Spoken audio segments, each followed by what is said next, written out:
Ya, sementara itu pemirsa, Pemkot Palembang berencana memindahkan wisata Balam Pedestrian Sudirman ke Jalan Kolonel Atmo.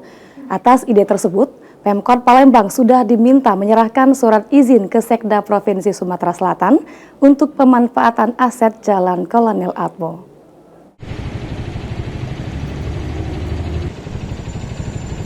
Rencana Pemkot Palembang untuk memindahkan wisata malam pedestrian Sudirman ke Jalan Kolonel Atmo, berbagai langkah sudah dilakukan. Wali Kota Palembang Ratu Dewa yang dijumpai dalam kegiatannya mengatakan jika asisten 2 Sekda Kota Palembang sudah diminta menyerahkan surat izin ke Sekda Provinsi Sumsel untuk pemanfaatan aset.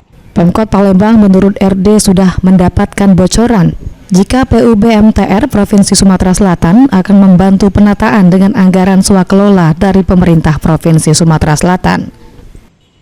Nantinya, semua kegiatan wisata malam di pedestrian Sudirman akan dipindahkan seluruhnya ke Jalan Kolonel Atmo agar tidak menimbulkan kepadatan lalu lintas maupun pedagang kaki lima.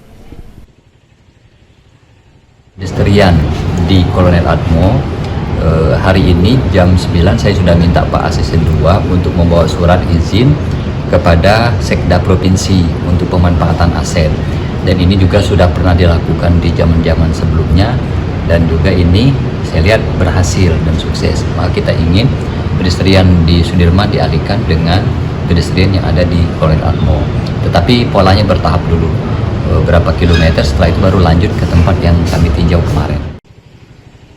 Wali Kota Palembang menegaskan jika trotoar di Jalan Kolonel Atmo tidak akan diperlebar namun akan ditata dan diperbaiki. Selain itu, penambahan penerangan dan kantong parkir akan dilakukan.